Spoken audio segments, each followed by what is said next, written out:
Saya ingin mohon maaf. Assalamualaikum.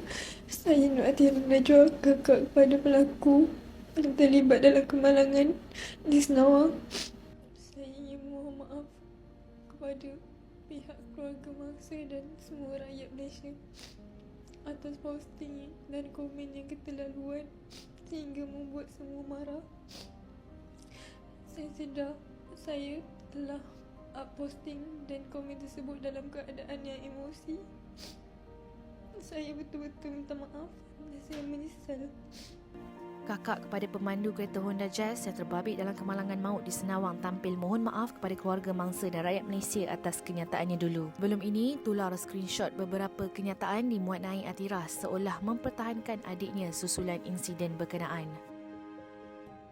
Tindakannya itu telah mencetuskan kemarahan warganet yang mengecam pemandu Honda Jazz kerana memandu secara berbahaya sehingga meragut nyawa sebanyak 2 individu.